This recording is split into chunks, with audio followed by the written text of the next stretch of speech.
आपको आए। क्योंकि गुजराती में एक बड़ी अच्छी कहावत है कि अगर जल कुएं में होगा तो ही घड़े में आएगा ना।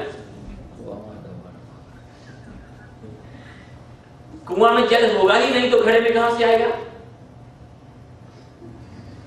तो माता पिता के जानकारी में, उनके पास, उनकी समझ में, उनकी अंडरस्टैंडिंग में पहले इस ज्ञान का होना जरूरी है, तो ही आप लोग अपने बच्चों को इसे दे पाओगे। क्योंकि आजकल के ये बच्चे इतने बुद्धिमान हो रहे हैं, और एक्चुअली वो तो जन्म जन्म के बूढ़े हैं, इसलिए बच्चे कहना ही मुझे तो लगता है ठीक नहीं है। और उनके क्वेश्चंस इतने तेज तगड़ाक है कि, और अब ये बच्चे केवल पहले आप लोगों की तरह माता पिता ने ऐसा कह दिया, दादाजी ने ऐसा समझा दिया, किसी गुरुजी ने आकर के बता दिया, बस आंख बंद करके उसको केवल फॉलो करना है। ये बच्चे कह रहे हैं ऐसा नहीं, मुझे बताओ ये क्यों कर रहे हो, तब हम मानेंगे। और बच्चे जब प्रश्न पूछते हैं तो माँ बाप के पास उनका उत्तर नहीं होता है, वो नहीं समझा पाते हैं। और हमारा जो सनातन धर्म है वो यूं ही कपोल कल्पना नहीं है। परम विज्ञान के आधारशिला पर ऋषियों ने इस महल को निर्मित किया है, बनाया है। बहुत साइंटिफिक इसके कारण है, रीजन से। तो बड़ा विलक्षण ये शास्त्र है। तो बच्चों को पहले खुद भगवत गीता आप लोग पढ़ो, और धीरे धीरे चलते उठते खाते पीते बैठते सोते जागते एक एक वाक्य जो है अपने बच्चों को सिखाते रहो। मैं जब बहुत छोटा था, 2.5-3 साल का रहा होगा, जब से मुझे बोलना आया थोड़ा तोतली भाषा में, तब से ही मेरे पिताजी ने ना एक एक वाक्य, एक एक शब्द, एक एक लाइन मुझे वो याद कराते रहे। और जब तक कि मैं लिखने योग्य हुआ कि क से कबूतर और ख से खरगोश, तो तब तक शायद 2-2.5 साल लगे होंगे बोलने और लिखने की बीच की अवधि में। पूरी गीता मुझे कंठस्थ हो चुकी थी। तो इस तरह से धीरे धीरे, अब मैं ये नहीं कहता हूं कि पूरी की पूरी गीता सिखा दो, लेकिन कुछ अध्याय, जैसे 12वां अध्याय है, 15वां अध्याय है, 16वां अध्याय है, दूसरा अध्याय है, उसमें भी जो खास करके स्थित प्रज्ञ के लक्षण है, 17वां अध्याय है। गीता के हर अध्यायों में से मैंने 10-10 श्लोक चुने हैं, सेलेक्ट किए हैं। तो उनको भी धीरे धीरे जो है ना, वो बच्चों को वो सिखाने लायक है। तो ये बड़ा अद्भुत और विलक्षण ये ग्रंथ है, ये शास्त्र है। तो भगवान ने जो 20 साधन बताए ज्ञान के, और उनको ही बस उल्टा कर दो, वो सब अज्ञान है। तो एक बार इनका हम उच्चारण कर लें, उसके बाद आगे के जो दर्शन है उनमें हम लोग उतरेंगे। अमानित्वम, अदम्भित्वम, अहिंसा, शांतिरार्जवम, आचार्योपासनम, शौचम, स्थैर्यम, आत्मविनिग्रह। देखो इस मंत्र में परमात्मा ने कितने साधन बताए? इस मंत्र में 9। अमानित्वम मतलब विनम्रता, विनय, हम्बलनेस। अदम्भित्वम दंभ का नहीं होना। अमानित्वम, अदम्भित्वम, अहिंसा, मन वाणी किसी भी प्रकार से अपनी कोशिश से, अपनी चेष्टा से किसी को भी पीड़ित न करना, किसी के जीवन को भी हम डिस्टर्ब नहीं करें।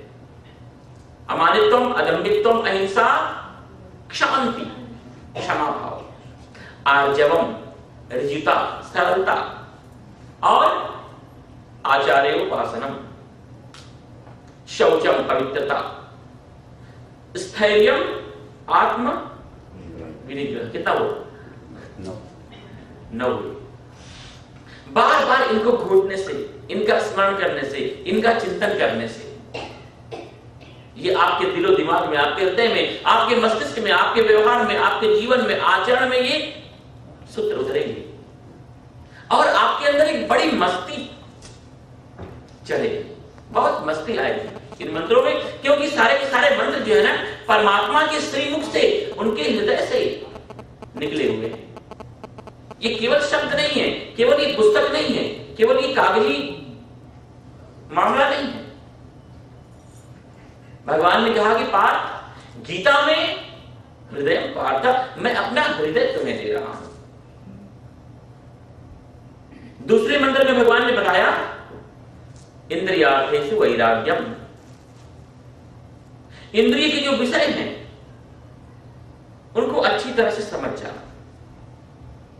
संसार को, वस्तुओं को, पदार्थों को, संसार के अट्रैक्शन को, आकर्षणों को जब तक आप समझोगे नहीं तभी तक ये आपको परेशान करते रहेंगे, पीड़ित करते रहेंगे, अपनी तरफ अट्रैक्ट करते रहेंगे। लेकिन एक बार जहां आपने इसको अच्छी तरह से समझ लिया, आप इनसे मुक्त हो जाओगे। संसार की कोई चीज आपको लुभा रही है, इसका एकमात्र अर्थ है कि अभी अच्छी तरह से उसके विषय में आप जानते नहीं हो। एक बार बहुत पुरानी, बहुत पहले हो गए होंगे 15-20 साल पहले की बात है, उस समय मैं साधक जीवन में बस अब रुखड़िया साधु ने जिम्मा ऊपर तो, और मेरे पास परिग्रह के नाम पर केवल खड़ाम हुआ करती थी, कौपीन हुआ करता था और हाथ से बिने हुए कंबल हुआ करते थे और व्याघ्र चर्म इत्यादि मृग चर्म वगैरह में रखता था और पैदल ही ज्यादा मैं घूमता था, भ्रमण करता था। तो ऐसे ही जा रहा था एक स्थान से मैं, तो भारत में आज भी आप लोगों ने भी देखा होगा, सब ये मदारी वाले जो होते हैं ना, जो जादू के खेल दिखाते हैं, तो एक चौक पर एक मदारी वाला ढेर सारा मजमा इकट्ठा करके, लोगों को एकत्रित करके और जादू के खेल दिखा रहा था। तो मैं भी उसमें छोटा ही था, मैंने कहा जरा मैं भी देखूंगा क्या बात है। तो मैं भी एक तरफ खड़ा होकर देखने लगा। वो ऐसे ऐसे खेल दिखाए कि एकदम बिल्कुल दिमाग काम नहीं करे। वो देखते देखते में 40-50 पत्थर के ऐसे बड़े बड़े गोले निकाल करके लोगों के सामने मुंह में से फेंक देता था और ताश के पत्तों के रुपए बना दे, रुपयों के ताश के पत्ते बना दे, उसमें से फूल बना दे, खाली डिब्बे में धूल डलवा करके आपको वो मिठाई निकाल करके और खिला दे। और ऐसे ऐसे मतलब कि बिल्कुल 2-3 गोल्ड रिंग लेकर के, और जिस रिंग में चाहे जो वो रिंग वो डाल देता था। एक रिंग वो सामने वाले को पकड़ा करके और एक रिंग अपने हाथ में रखता था। एक बार ऐसे करे तो फिर दोनों रिंग ऐसे ऐसे हो जाती, और कहीं उसमें कुछ वेल्डिंग तक नहीं, जोड़ भी नहीं। और सारे के सारे लोग बड़े एकदम बिल्कुल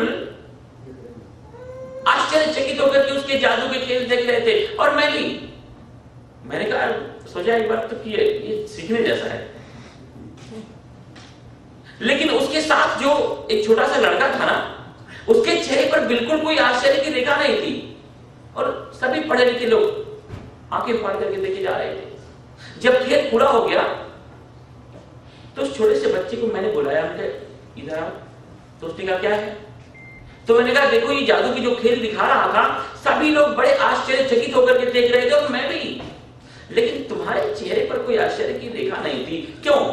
तो वो हंसने लगा। उसने कहा ये सब मुझे पता है। तो संसार के जो आकर्षण है वो तभी तक आपको हैरान करेंगे, परेशान करेंगे, हतप्रभ करेंगे, जब तक कि उससे आप अच्छी तरह से परिचित नहीं हो। एक बार परिचित हो जाएंगे तो सब चीजें एकदम बिल्कुल वो बेईमानी हो जाती हैं। फिर हमारा मन, हमारा चित्त उसके ऊपर सहज में ही हो जाता है। तो भगवान ने कहा इंद्रियार्थेषु वैराग्यम, इंद्रिय के जो अर्थ हैं, जो विषय हैं, जो सब्जेक्ट हैं, उनको छोड़ना नहीं है, उनको केवल समझ लेना है बस। वैराग्य का अर्थ ज्यादातर लोगों ने समझा जैसे छोड़ देना है। भगवत गीता का दर्शन यह कि छोड़ो मत। अगर बाहर से आपने अपने इंद्रियों का अगर दमन कर दिया, बाहर से अगर कंट्रोल कर दिया, बाहर से बांध दिया, लेकिन मन का जो अट्रैक्शन है, मन का जो राग है वो खत्म नहीं हुआ, तो दम्भ ही पलेगा और कुछ नहीं होगा। भगवान ने कहा अगर लगाम लगानी हो तो मन के ऊपर ही लगाओ। इंद्रियां तो सब अपने आप में निर्जीव हैं। जिन इंद्रिय के साथ मन होता है ना, वही इंद्रिय सक्रिय होती है, वही इंद्रिय तेजस्वी होती है, वही इंद्रिय प्राणवान और कार्यों में जुटी हुई होती है। तो भगवान ने कहा कि संसार को, विषयों को, पदार्थों को एक बार समझ जाएंगे, फिर सारी दुनिया की समस्याएं जो है वो गिर जाएंगी हमारे देखते ही देखते। तो इंद्रियार्थेषु वैराग्यम अनहंकार एव च। देखो अहंकार हमें होगा, लेकिन धीरे धीरे उस अहंकार को अपने व्यवहार में, अपने आचरण में हमें नहीं लाना है। और जन्म मृत्यु जरा व्याधि दुख दोषानुदर्शनम, इन वस्तुओं का बार बार चिंतन करना है, दर्शन करना है, विचार करना है। किन किन वस्तुओं का? जन्म, मृत्यु, वृद्धावस्था, तमाम प्रकार के कितने रोग हैं, आदि व्याधि, कितने प्रकार के दोष हैं हमारे जीवन में, कितने त्रिविध तापों से हमारा जीवन जो है जरा जन्म दुख तातप्यमान पीड़ित हो रहे हैं, बार बार जो है वो तपते जा रहे हैं। तो धीरे धीरे हम इस पर चिंतन करेंगे तो कभी न कभी इससे हम ऊपर निकल पाएंगे। और इतना ही नहीं, भगवान ने कहा आसक्ति, आसक्ति का मतलब होता है आसक्ति का न होना। आसक्ति मतलब आसक्ति का न होना। लोगों के दिमाग में ऐसी धारणा बैठ गई है कि 13वां अध्याय तो गीता का सबसे जो कठिन अध्याय है वो यही। और ऐसी बैठी हुई तमाम धारणाओं को तोड़ना ही मेरा लक्ष्य है। गीता जैसा सरल, सुंदर, सहज कोई शास्त्र ही नहीं। गीता को कठिन बनाया गया, वरना गीता तो परमात्मा ने गृहस्थ लोगों के लिए इसका काम किया था। ये सुखदेव जी के काम की चीज नहीं है, बड़े बड़े योगी सिद्ध तपस्वियों के लिए गीता नहीं है। गीता तो जो लोग संसार, आप जैसे मुसीबत और झंझट और परेशानियों के बीच में जो लोग जी रहे हैं, विषमे समुपस्थितम, जो लोग विषम परिस्थितियों में प्रतिदिन जो है वो जैसे आंख बंद करके अंधेरे में उठाए गए कदम है ना, ऐसे लोगों के लिए ये प्रकाश बिखरने वाला शास्त्र है। लेकिन क्या हुआ कि प्राचीन काल में आचार्य की पदवी ही उसको मिलती थी जो गीता के ऊपर भाष्य लिख दे। अब बड़े बड़े ऐसे प्रकांड विद्वान होते थे, उनको ये भी तो बताना है कि वो कितने बड़े विद्वान हैं, तो गीता को क्लिष्ट बनाते गए, कठिन बनाते गए, और ज्यादा इसको डिफिकल्ट बनाते गए। और धीरे धीरे लोगों के जन जीवन का ये शास्त्र था और एक तरफ हो गया। मुझे तो इस गीता को इतना लोकप्रिय बनाना है कि एक सब्जी बेचने वाला भी गीता का श्लोक बोलता हो, रिक्शा चलाने वाला भी गीता का श्लोक बोलता हो, अरे एक चोर भी ताला खोलते खोलते गीता का श्लोक बोलता हो। वो चोरी करेगा ही नहीं, लेकिन कहने का मतलब यह है कि इतना इसको मुझे लोकप्रिय बनाना है। जितना प्रचार देखो रामायण का हुआ, भागवत का हुआ, मैं किसी द्वेष और वश नहीं कह रहा हूं, उतना प्रचार गीता का अगर होता ना तो आज समाज की कुछ रूपरेखा ही अलग होती। ये बड़ी करुणा है इस भारत देश की। तो परमात्मा ने कहा कि आसक्ति, आसक्ति का मतलब आसक्ति का न होना जीवन में। दुख का मुख्य कारण है कहीं ना कहीं आपके मन का लग जाना। कोई भी चीज, कोई भी व्यक्ति, पदार्थ, परिस्थिति अगर आपको पसंद आ गई, वहीं से आपके दुख की शुरुआत हो जाती है। अगर आप दुखी हो, बीमार हो, अप्रसन्न हो, समझना कहीं ना कहीं आप आसक्त हो गए। भगवान ने कहा आसक्त तो हो गए, मन का स्वभाव है, लेकिन किसी क्षणभंगुर पदार्थों में मत हो, किसी टेम्परेरी चीजों में मत हो। जो परमानेंट, जो शाश्वत है, जो नित्य है, जो निरंतर है, उसमें अपने मन को आसक्त करो। और वो है अध्यात्म, वो है प्रेम, वो है मानवता, वो है ईश्वर का स्वरूप। तो आसक्ति अनभिसंगा, अनभिसंगा मतलब ममता का ना होना। कहां पर?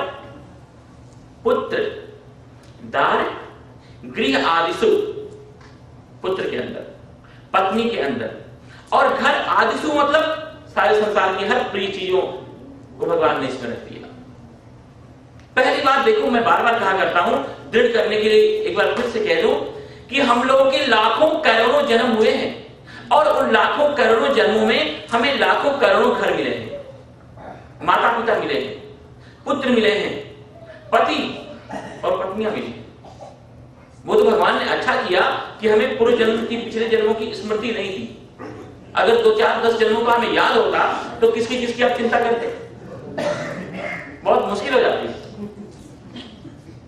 और उसमें भी मालूम पड़ता कि पड़ोस में जो लोग रह रहे हैं वो पिछले जन्म में हमारे, तो बड़ा बैलेंस करना बड़ा डिफिकल्ट हो जाता। भगवान ने कितनी करुणा की है, कितनी कृपा की है। तो भगवान ने कहा कि धीरे धीरे जो है अपने मन का जो वेग है, जो फोर्स है, जो एनर्जी है, जो ऊर्जा है, उसको संसार में नष्ट मत कर। और नित्यम च समचित्तत्वम, अपने चित्त की जो समता है,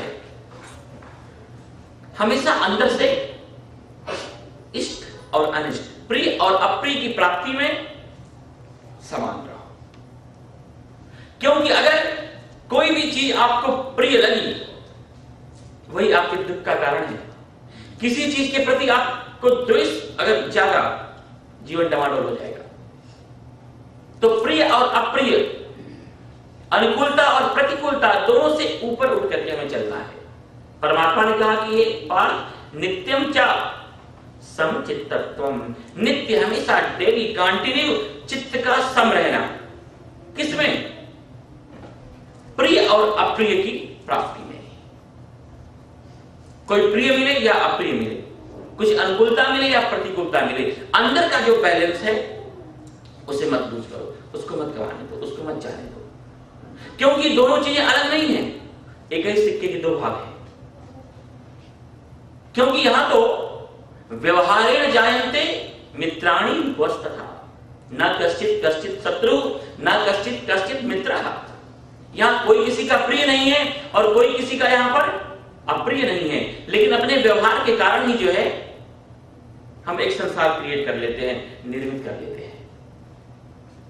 एक बार मैंने सुना कि शनि देवता भगवान विष्णु के पास पहुंचे, तो शनि ने कहा कि परमेश्वर, और लक्ष्मी जी बैठे थे, चरण सेवा कर रही थी। शनि जी ने कहा कि लक्ष्मी जी और मुझ में कौन ज्यादा अच्छा है, कौन ज्यादा सुंदर है, कौन ज्यादा प्रिय है आपके लिए।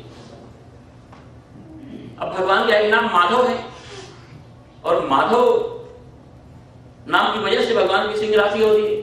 भगवान ने कहा कभी ऐसा योग बने और ये कहेंगे बस अब 7.5 साल तक में मुझे आपके ऊपर ही रहना है, तो मुश्किल हो जाएगी मेरे लिए। तो अभी इस समय सिंह राशि की दशा चल रही है।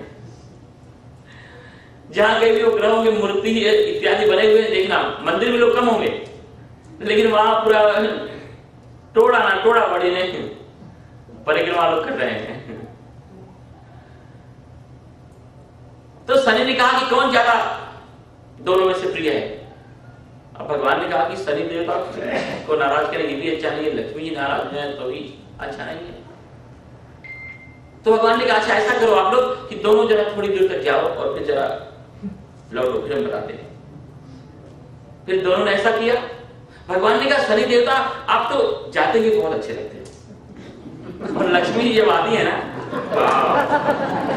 उस समय दोनों ही बड़े खुश हो गए, बड़े प्रसन्न हो गए।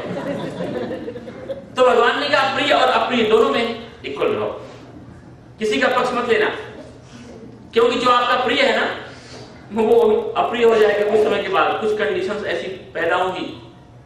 और जिसको आप अप्रिय समझ रहे हो सकता है वो कभी आपका प्रिय हो सकता है। और अगर आपका प्रिय जब अप्रिय होगा, अगर आपका मित्र आपका अगर कभी दुश्मन हुआ ना, मुश्किल होगी, क्योंकि आपके सारे सीक्रेट्स उसको पता है। और अगर कोई दुश्मन भी आपका मित्र हो सकता है, इसलिए हमेशा सावधानी रखना, कभी ऐसा व्यवहार मत करना कि बाद में आपको लज्जित होना पड़े। तो दोनों ही सिचुएशन में अपने चित्त को डमाडोल मत करना। इष्ट अनिष्ट उपपत्तिषु चाहे इष्ट हो चाहे अनिष्ट हो, चाहे अनुकूलता हो चाहे प्रतिकूलता हो, चाहे प्रिय हो चाहे अप्रिय हो, अंदर से हम किसी के प्रति पक्षपात न करें। भगवान ने कहा इतना ही नहीं, मयि च अनन्य योगेन, मेरे अंदर परमात्मा के अंदर अनन्य योग के द्वारा भक्ति अव्यभिचारिणी भक्ति का होना।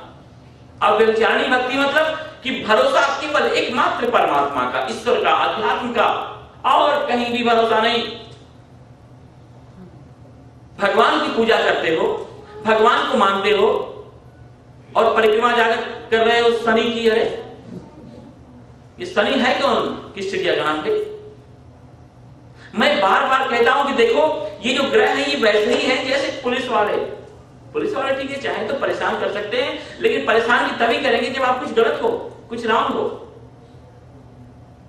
उसके बावजूद भी अगर आपका परिचय प्रेसिडेंट के साथ हो तो फिर तो पुलिस वाले आपको सैल्यूट करेंगे 3 बार। तो जो परमात्मा है वो तो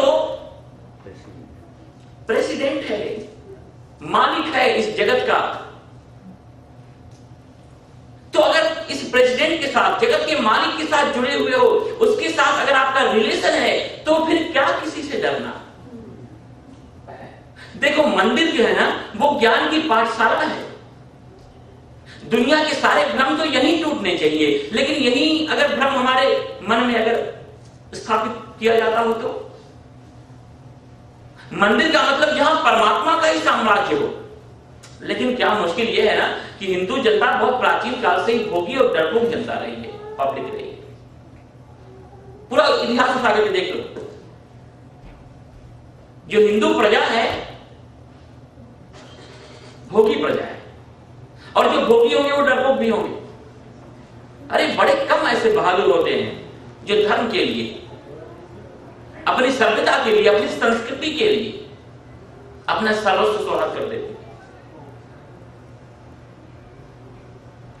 तो ये जो देवालय है, जो मंदिर है, ये तो ज्ञान की पाठशाला है। यहां तो कम से कम सही नॉलेज, ज्ञान मिलना चाहिए। भगवान ने कहा अगर मुझसे प्रेम कर रहे हो और फिर डर भी रहे हो किसी और से, मेरी प्रार्थना करके और कहीं परिक्रमा और कर रहे हो, तो ये तो व्यभिचारिणी भक्ति हो गई।